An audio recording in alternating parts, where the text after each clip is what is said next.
Greetings of the day. Welcome to day 9 of our session. We had been discussing synthetic clothing material and plastics chapter. So in the last class we had already completed discussion about the general properties and characteristics of plastics. After that we had also discussed about the various types of plastics and especially about Teflon, right? So at the end of the video I had shared one table in which you had been given the different types of plastics with their monomers, polymers and their uses. I hope आप लोगों ने उसको अच्छे से go through कर लिया है. It's just theoretical part. उसमें अगर आपको कोई वर्ड नहीं समझा है तो you can please comment in the comment section so that I can give you the meaning then and there itself. Okay, so moving ahead towards our next topic, today we will learn about the different types of plastics. Okay, so different types of plastics, there are basically two types of plastics. The first one is biodegradable and second one is non-biodegradable.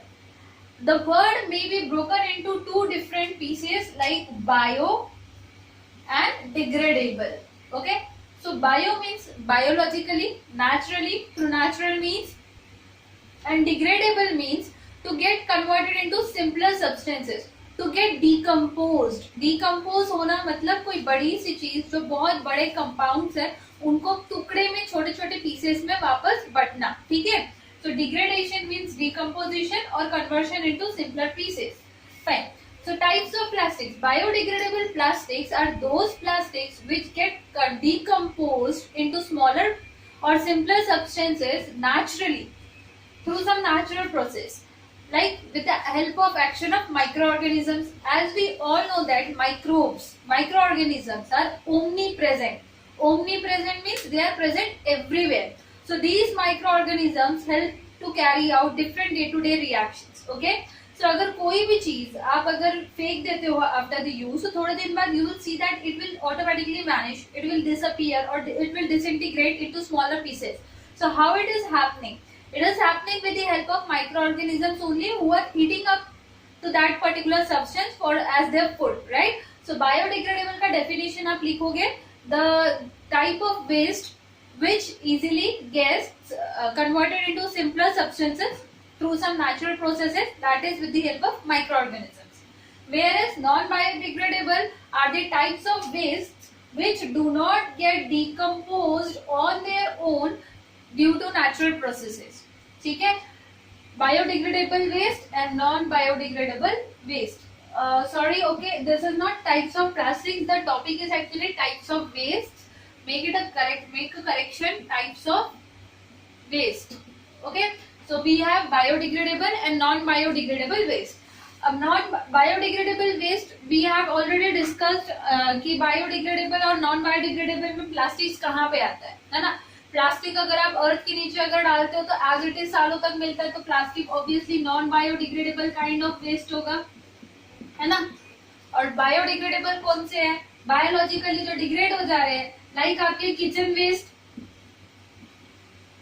Kitchen waste क्या है? आपके fruits के और vegetables के peels, उनके छिलके अगर आप उसको फेंक दो या फिर जमीन में कहीं गाड़ दो तो थोड़े समय बाद वो कम्प्लीटली गायब हो जाएगा. उसी तरीके से पेपर भी बायोडिग्रेडेबल है. मैंने आपको बताया था कि पेपर को अगर आप मिट्टी में दबा के रखोगे तो थोड़े दिन बाद you will find certain holes in it. So ये कहाँ गए? ये छेद जो है, ये कीड़ों ने उनको खा लिया, माइक्रोऑर्गेनिजम्स ने उस पेपर को खा लिया है to achieve their food, to obtain their food, right. क्योंकि पेपर एक नेचुरल रिसोर्स से आ रहा है, बाम्बू से, तो कहीं ना कहीं इसमें सेल्यूलोज है, सेल्यूलोज बनता है ग्लूकोज से, तो glucose is necessary for all the living beings. So microorganisms उसको अच्छे से कंज्यूम कर सकते हैं. ठीक है, लेकिन प्लास्टिक में सब रॉ मटेरियल्स क्या है? पेट्रोकेमिकल्स. अब पेट्रोकेमिकल्स में ना ग्लूकोज है ना कुछ एडिबल चीज है, तो इजीली इस चीज पे कोई अटैक नहीं करता है. ठीक है, इसलिए हमारे सिंथेटिक मटेरियल और प्लास्टिक्स ये सब actually microbes, moth and degradation resistant है. ठीक है, अब आप अगर वुल आपको क्या लगता है क्या होगा दोनों में से? नेचुरल वुल जो होगा वो डेफिनेटली बायोडिग्रेडेबल होगा, एक्रेलिक नॉन बायोडिग्रेडेबल होगा. Wool it takes certain days या मंथ्स ले सकता है आपका तकरीबन डिग्रेड होने के लिए. Cotton will take 1 or 2 months to get degraded completely. Cotton का क्लॉथ. ठीक है, पेपर को 10 से 30 दिन लग सकते हैं पूरी तरीके से डिग्रेड होने के लिए, 10 to 30 days. Dry leaves of plants, vegetable peels, kitchen peels, ये तो बहुत जल्दी डिग्रेड हो जाते हैं, within 1 week I can say पूरी तरीके से डिग्रेड हो जाएगा ये सब कुछ, है ना। तो these are the different durations required by the different materials to get degraded. Whereas plastics को अगर आप डाल दो अर्थ में तो it will take hundreds and hundreds year, still वो जाके टुकड़ों में बटेगा, डिसइंटीग्रेट होगा, लेकिन डिकम्पोज तो नहीं होगा। वैसे ही अगर आप मेटल्स की बात करेंगे, मेटल्स आपको क्या लगता है, डिग्रेडेबल है या non degradable? Yes, metals are non biodegradable, you are very correct. So metals को आप लोग अर्थ पे अगर नीचे, अर्थ के नीचे उसको गाड़ के रख दो, ठीक है, तो it will take 100 to 500 years for their disintegration. Specially tin जैसे मेटल्स को सबसे ज्यादा टाइम लगता है डिसइंटीग्रेट होने के लिए। आप इस चीज की आपको जो क्या कहते हैं सबूत, विटनेस, प्रूफ कहाँ से मिलता है इस चीज का? कॉइनेज मेटल्स आज भी अर्थ के नीचे से एक्सट्रैक्ट किए जाते हैं, तो हमें पता चलता है कि अच्छा इस ड्यूरेशन में जिस डेप्थ पे जो कॉइन मिला ये जल्दी मिलता है, तो हाँ ये रिसेंटली यूज होता था। उसके नीचे जो मिलता है ये उससे पहले के समय पे यूज होता था। So we know that once we had been in bronze age, then copper age, then silver age आया, then gold age आया था, right? So metals are actually non degradable, इसलिए तो वो फाइंड आउट किए जा सके आफ्टर डिगिंग द अर्थ। कुछ 100,000 साल बाद प्लास्टिक्स मिलेगा ऐसे अर्थ के नीचे से, and people will come to know that हाँ पहले का ह्यूमन बीइंग जो था वो प्लास्टिक एरा में जीता था, इतना ज्यादा उसने अर्थ को प्लास्टिक यूज करके खराब कर रखा है ना। Okay, so we must not do that, use plastic when and only necessary. Okay, now moving ahead, let's see what are the hazards of using non biodegradable waste or non biodegradable materials, I must say, like plastic। इनको use करने का hazard सबसे बड़ा क्या है? So you can note down the important points, what are the hazards of using non biodegradable materials like plastics। सबसे पहली चीज, अगर आप प्लास्टिक को बर्न करते हो तो आपको क्या मिलता है? एग्जैक्टली बहुत सारा धुआं मिलता है ना। तो प्लास्टिक्स जो है ऐसा मटेरियल है कि जिसको बर्न करने पे lot of smoke will be produce and hence air pollution will be caused. The first most like unwanted disadvantage of using plastics during their disposal, ठीक है। सेकेंड डिसएडवांटेज क्या होगा प्लास्टिक्स यूज करने का, कि इसको अगर आप अर्थ पे डाल दोगे, इफ यू बरी it under the earth, what will happen? It won't get disintegrated, it won't get degraded, it will stay there for long durations, closing the holes in the soil, because of which air will not be able to pass through the soil, and hence आसपास जितने plants लगने वाले हैं, trees लगने वाले हैं, उनके growth में वहाँ पे problem आएगी, right? Plant की growth के लिए roots को air से nitrogen भी चाहिए, क्योंकि ठीक है। इसी के अलावा थर्ड इशू क्या होगा? Rain water would not be able to go deeper to seep into the soil below the layer of the plastic. It will get stuck at the plastic level, because of which ऊपर की soil गीली होके water content बढ़ जाएगा वहां पे, और वहां पे जो muddy holes है वो create हो जाएंगे, puddles, right? तो ये एक और ड्रॉबैक है। इस वजह से क्या होगा, नीचे जो ग्राउंड वाटर लेवल है वो डिक्रीज होगा, right? So ground water level also get decrease. Next, if you will litter plastic, litter LITTER, litter मतलब फैलाना, ठीक है। If you will litter the plastic materials here and there, specially क्या होता है, last day of the school picnic करेंगे, गए दुकान पे, चिप्स का पैकेट, बिस्किट्स का पैकेट, जो मिला सब खरीद लिया, फ्रूटी ये वो, और घर आते आते क्या किया, अब तो खैर नहीं करते, बहुत अच्छे बच्चे आप सब, लेकिन कुछ बच्चे ऐसा करते हैं कि खाया और फेंका, खाया और उड़ाया। एंड जब सारे बच्चे स्कूल से चले जाते हैं और स्कूल का प्लेग्राउंड लास्ट में देखा जाए तो everywhere there is plastic. School के बाहर के कैंपस में, रोड पे भी प्लास्टिक होता है ना। तो ये हमारी बहुत बुरी कंडीशन है आज के जनरेशन की। तो इससे क्या ड्रॉबैक होगा, the beauty of the surrounding will be destroyed completely, right? If we litter plastics here and there, the beauty of the surrounding will get destroyed completely. So we should not do that. Please take care of this thing. Next, if you throw plastic in water bodies, what will happen? The toxic materials of the plastic may get dissolved in the water, which may cause diseases or some harmful effects to the sea animals, water animals. Basically, अगर उसमें fishes है या कुछ weeds है, plants है, तो उनको problems हो सकती है प्लास्टिक्स के केमिकल्स की वजह से। प्लास्टिक्स हो सकता है कि उनपे फंस जाए कहीं फेस पे इधर उधर फिशेस को, और वो ब्रीथ ना कर पाए properly. Recently this case had happened, lot of plastic had been dumped into the oceans, तो पैसिफिक ओशियन के शोर्स का कुछ एक कोई कंट्री था, वहां से क्लीनिंग किया गया तो बहुत प्लास्टिक्स निकला। और वहां पे ये ऑब्जर्व किया गया कि प्लास्टिक्स में फर्स्ट के वहां की बड़ी वाली जो फिशेस थी वो भी डाई हो रही थी। ठीक है, तो ये भी एक प्रॉब्लम है। The most important last problem जो आपने हमेशा ऑब्जर्व किया ही होगा अपने आसपास के एरिया में, the animals definitely may die because of choking of plastics in their throat।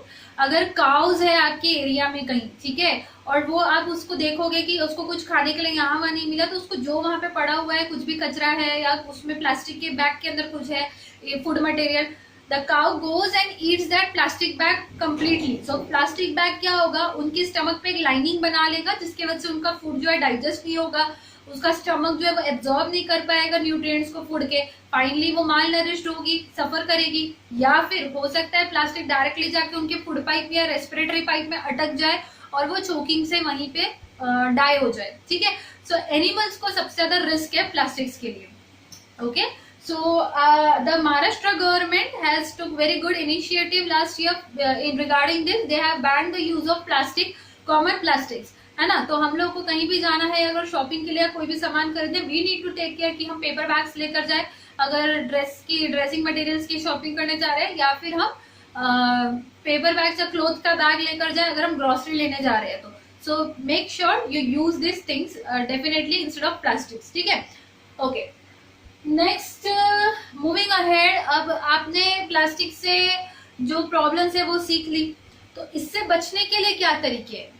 Especially all the municipal corporations of big cities, what they are doing, they are forcing you or they are suggesting you to use two different dustbins, right? एक blue colour का होता है, दूसरा green colour का होता है, सही है। तो दो डस्टबिन क्यों यूज किए जाते हैं? सूखा कचरा आपको किस में डालना है? ब्लू कलर के डस्टबिन पे, जिसमें आप पेपर, ग्लास या फिर कोई भी टूटी फूटी घर की चीजें, डिओ के बॉटल्स, शैम्पू के सैशेस, ये सब फेंकोगे। और आपको जो गीला कचरा है, जो किचन वेस्ट है स्पेशली, वो आप किस में डालते हो? वो आप ग्रीन डस्टबिन में डालते हो, right. So this are the things. ये इजी डिसइंटीग्रेट, ये क्यों किया गया है? To segregate the waste separately so that we can reuse the waste, right, if it is reusable। अगर ग्रीन डस्टबिन में प्योरली किचन वेस्ट जमा होता है तो गवर्नमेंट उसको क्या करती है, डंपिंग के वक्त उसका कंपोस्ट बनाती है। वर्मी कंपोस्ट आपको पता होगा, अर्थ के नीचे अच्छा सा पिट डिग करके उसमें पूरा फिल किया जाता है, लैंड फिलिंग किया जाता है वहां पे किचन वेस्ट का, और उसको कवर कर दिया जाता है। उसके ऊपर कुछ अर्थवर्म्स की लेयर रख दी जाती है, उसको कवर करके वाटर किया जाता है आफ्टर अल्टरनेट डेज पे। इससे क्या होता है कि वहां पे जो अंदर थोड़े दिन बाद आप खोलोगे, वापस डिग करोगे तो आपको अंदर कंपोस्ट मिलता है, मैन्योर, जो आप यूज करते हो अपने खेत वगैरह में। तो ये एक ऑर्गेनिक मैन्योर बनाने का तरीका है। ठीक है, और जो अगर प्लास्टिक वेस्ट होगा या ग्लास वेस्ट होगा, जो ब्लू डस्टबिन में होगा, वो रीयूजेबल होगा, तो government will try to reuse also. ठीक है, तो blue dustbin and green dustbin. Apart from this there is one more dustbin, red coloured dustbin. ठीक है, ये भी इंट्रोड्यूस किया गया था, ये सबको नहीं पता, ये बहुत रेयर चीज है। तो जो बहुत ज्यादा जैसे डेवलप्ड नेशंस है, they use this red dustbin basically to dump their medical waste. Medical waste जो होते हैं वो हार्मफुल हो सकते हैं। अगर सिरिंजेस जो है वो डंप की गई है, किसी की यूज्ड सिरिंज है, ठीक है, और वो पर्सन को कोई डिसीज था, कोई पर्टिकुलर डिसीज था जो कंटेजियस हो सकता है, सिरिंज के थ्रू फैल सकता है, और वो सिरिंज अगर गलती से किसी को लग गई, जो डस्टबिन क्लीनर्स है, जो कचरा क्लीन करने वाले लोग हैं, तो ऐसे में प्रॉब्लम हो सकता है। That's why what they do generally, they dump it separately in the red colour dustbin. ठीक है, वैसे इलेक्ट्रॉनिक वेस्ट जो ई वेस्ट होता है उसको भी अलग से उसी में डंप किया जाता है। So America is the country which generates lot of e waste, और वो लोग अपना ई वेस्ट जो है वो यूज करते हैं बहुत अच्छी तरीके से। ई वेस्ट क्या होता है? कंप्यूटर्स, पुराने टूटे हुए mobile phones, keyboards, refrigerators, TV and all different such electronic components. Okay, so these are the different colours of dustbins which are used for separating different types of waste. अब मैंने जैसे बताया ये क्यों यूज किए जाते हैं, to reuse the reusable waste. ठीक है, तो इसी के साथ हमें पता चलता है कि हमें अगर वेस्ट से, प्लास्टिक वेस्ट से स्पेशली होने वाले प्रॉब्लम से बचना है, तो we need to use 4R principle. A particular principle is to be used जिसका नाम है 4R प्रिंसिपल, प्रिंसिपल का स्पेलिंग ध्यान दे, PLE, do not write PAL, ठीक है। ये वाले प्रिंसिपल कौन होते हैं? जो आपके स्कूल के हेडमिस्टर या हेडमिस्ट्रेस होते हैं। Head of your school is this one, principal, PLE। Principle मतलब कोई एक particular fixed thing which has to be followed, a set of instruction, ठीक है, which has to be followed, set of rule, okay. या फिर मेरे कहते हैं ना उसे, ये मेरे क्या वर्ड है हिंदी में, उसूल है, तो वो भी एक प्रिंसिपल्स होता है। जो मेरा सेट ऑफ फिक्स रूल्स है विच आई फॉलो, ये मेरा उसूल है, ये मेरे प्रिंसिपल्स है, ठीक है, गाइडिंग प्रिंसिपल्स। तो वैसे ही set of rules to be followed plastic waste के यूज के मामले में 4R प्रिंसिपल होता है। सो प्लास्टिक्स को यूज करने के लिए आपको 4 चीजों का ध्यान देना है। First R stands for reduce the use of plastics, ठीक है। Second one is reuse if it is possible to the thing which you have already used. Third one is recycle the material if it is possible. recycling के लिए हम लोग क्या करते हैं? हम लोग red, green and blue dustbin use करते हैं so that we can follow this step. Actually हम उसको नहीं करते, हमारी गवर्नमेंट उसको आराम से फॉलो अप कर लेती है, ठीक है। So reduce using which Maharashtra government is doing, reuse if it is possible, जो इंडियंस तो बहुत अच्छे से डेफिनेटली करते ही है, to be on a very funny note, ठीक है। and recycle it if it is possible, आप उसको ऐसे जगह पे डंप करो कि आप उसको रिसाइकल कर सको properly. And last one is recover, ठीक है। रिकवर क्या होगा? If we follow these 3 steps, definitely one day our earth will recover from all the drawbacks which we have faced through the use of this kind of materials, ठीक है। इसके अलावा कहीं कहीं बुक्स में आपको 5R प्रिंसिपल भी दिख सकता है, जहां पे एक बीच में दिया होता है रीथिंक,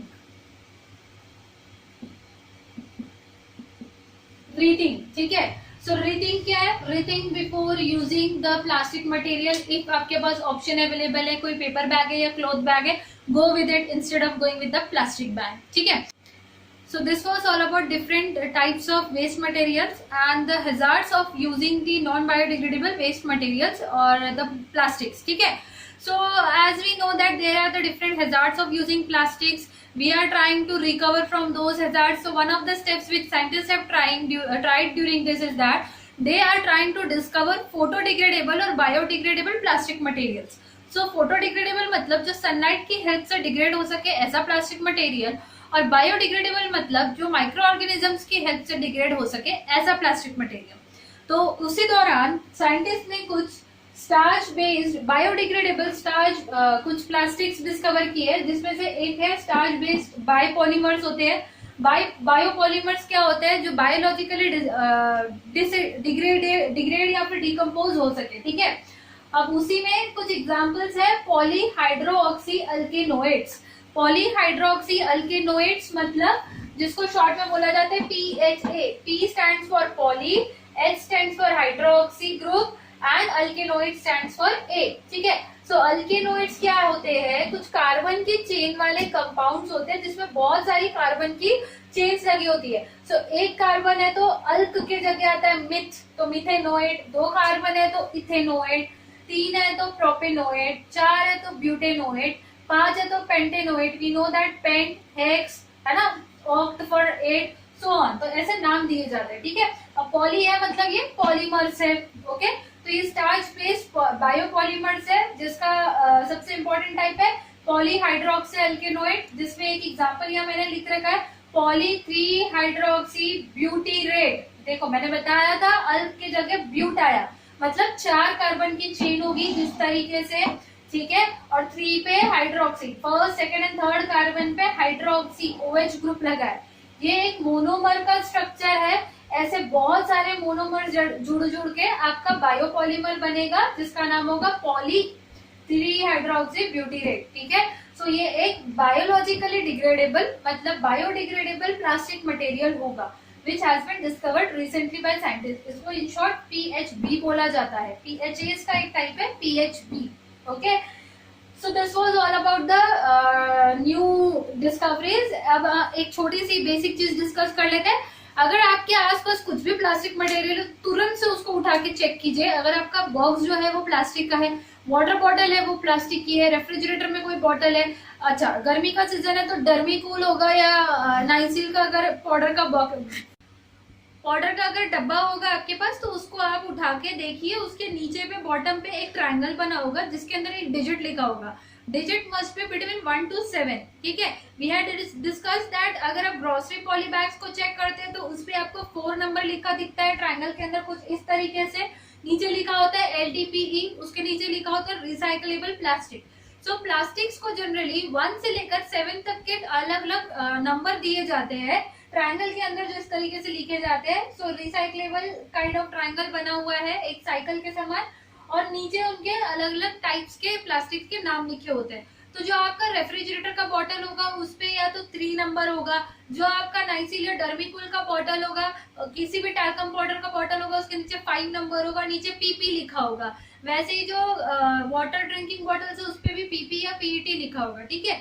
तो I am going to share this image at the end of this video. 1 to 7 triangles है जिनपे अलग अलग कलर्स होते हैं। Red color marks that this plastic is dangerous to use. It should not be recycled basically. It should not be used. It should be used with caution. Green color means safe to use plastic. And some है कुछ yellowish green color के होते हैं जो caution या फिर बहुत जरूरत पड़ने पर ही यूज किए जा सकते हैं, ठीक है। अब जो रेड प्लास्टिक्स होते हैं वो जनरली केमिकल स्टोरेज वगैरह में यूज होते हैं क्योंकि वो कोरोसिव मटेरियल है, तो उसमें हम अच्छा प्लास्टिक यूज करके कोई फायदा है नहीं। और एक ड्रॉबैक ये भी है बैड काइंड ऑफ प्लास्टिक या कलरफुल प्लास्टिक का, रिसाइकल प्लास्टिक स्पेशली जिनको डाई किया जाता है पिंक या ब्लैक कलर से, ठीक है। तो ऐसे प्लास्टिक्स में अगर आप कोई ऐसा मटेरियल स्टोर करते हो विच में रिलीज इट्स ऑयल और water some watery kind of content, तो क्या होता है आप ऑब्जर्व करोगे स्पेशली फ्रूट स्टोर करो तो ऐसे प्लास्टिक्स में कि उसके ऊपर उस प्लास्टिक का कलर आ जाता है उस सब्सटेंस पे। तो ये जो कलर होता है ये इन शॉर्ट क्या हो गया हमारे फूड मटेरियल में डिजोल्व हो गया and it is going to be consumed by us. तो ये फूड कलर अंदर जाके बॉडी में कैंसर भी कॉज कर सकता है, ठीक है। सो प्लास्टिक जो रिसाइकल्ड है जो कलर्ड है दे में इवन कॉज कैंसर। उनकी जो डाइज है वो इंजूरियस टू हेल्थ होती है, so it should not be definitely used. अब एक लास्ट इंपॉर्टेंट वर्ड है इंसिनरेशन। इंसिनरेशन, ठीक है। Incineration means to burn something to destroy it completely.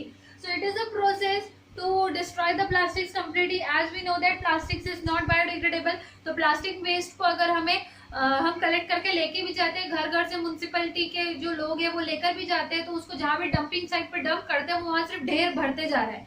उसको अगर हम लैंड फिलिंग भी करें अर्थ के नीचे तो क्या हो रहा है, एज इट इज अर्थ के नीचे स्टे होता है, खत्म नहीं हो रहा है, उसका वॉल्यूम बढ़ते जा रहा है। So what we do, there is a process incineration in which we burn the plastic completely without creating the smoke, क्योंकि उससे जो धुआं निकलेगा उसको हम प्यूरिफाई करके उसकी गैस को प्यूरिफाई करके एयर में रिलीज करेंगे।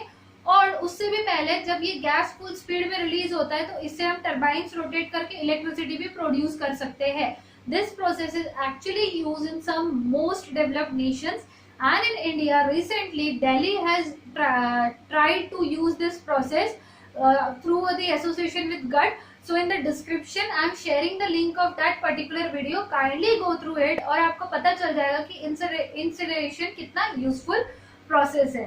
With this I declare that this chapter number 1 of chemistry syllabus standard 8 synthetic clothing material and plastics is completed.